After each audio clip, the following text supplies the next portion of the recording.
हरियाणा में चुनावी season start हो चुका है। अक्टूबर में होने वाले हरियाणा विधानसभा चुनाव 2024 में हर पार्टी यहां पर जोरों से लग गई है।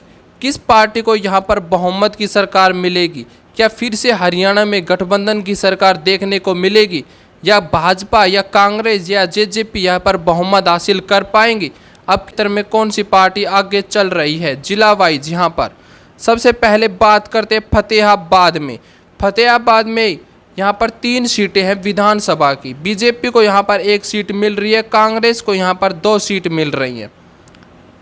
जींद की बात करें तो जींद में 5 विधानसभा चुनाव क्षेत्र है, जिसमें से 1 पर यहाँ पर बीजेपी को सीट मिल रही है और इंडिया को यहाँ पर 3 मिल रही है और अन्य को यहाँ पर 1 सीट मिलती हुई दिख रही है।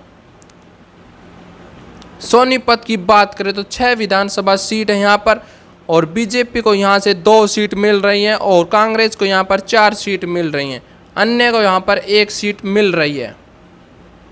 पानीपत की बात करें तो पानीपत के अंदर 4 सीटें हैं। एनडीए को यहाँ पर जो बीजेपी से लड़ेगी उसे 2 सीट मिलेंगी, कांग्रेस को यहाँ पर 2 सीट मिल रही है, अन्य को यहाँ पर 0 सीट मिल रही हैं। करनाल की बात करें तो करनाल के अंदर 5 विधानसभा सीट है, या जिसमें बीजेपी यहाँ पर 3 सीटों पर मोर्चा संभाले हुई है, जबकि कांग्रेस यहाँ पर 2 सीटों पर मोर्चा संभाल रखा है और अन्य ने यहाँ पर 1 भी सीट हासिल नहीं की है। कैथल की बात करें तो कैथल के अंदर 4 विधानसभा सीट है, जिसमें बीजेपी 2 सीटों पर जीतती हुई दिख रही है, कांग्रेस यहाँ पर 2 सीटों पर जीतती हुई दिख रही है। कुरुक्षेत्र की बात करें तो कुरुक्षेत्र के अंदर भी 4 विधानसभा सीट है, जिसमें कांग्रेस को यहाँ पर 2 सीट और बीजेपी को भी यहाँ से 2 सीट मिल रही है और अन्य को यहाँ पर 0 सीट मिल रही है। यमुनानगर की बात करें तो यहाँ पर भी 4 विधानसभा सीट है, जिसमें इंडिया गठबंधन मतलब कांग्रेस को यहाँ पर 2 सीट मिल रही है, अन्य को यहाँ पर 1 और भाजपा को यहाँ से 1 सीट मिलती हुई नजर आ रही है। अम्बाड़ा की बात करें तो अम्बाड़ा में 4 विधानसभा सीट है, जिसमें इंडिया को यहाँ पर 3 सीट मिल रही है, एनडीए को 1 सीट मिल रही है, अन्य को यहाँ पर 0 सीट मिल रही है।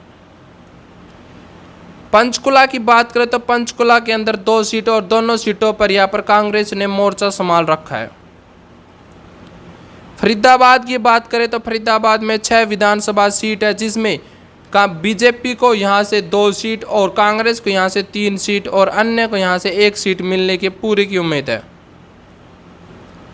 पलवल की बात करें तो पलवल में 3 सीटें हैं, जिसमें कांग्रेस को 2 सीट और बीजेपी को यहाँ से 1 सीट मिलती हुई नजर आ रही है।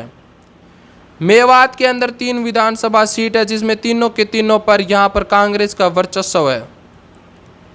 गुड़गांव की बात करें तो 4 विधानसभा सीट है, जिसमें भाजपा 2 पर है और इंडिया गठबंधन मतलब कांग्रेस भी यहाँ पर 2 पर है, अन्य को यहाँ पर खाता नहीं खुला।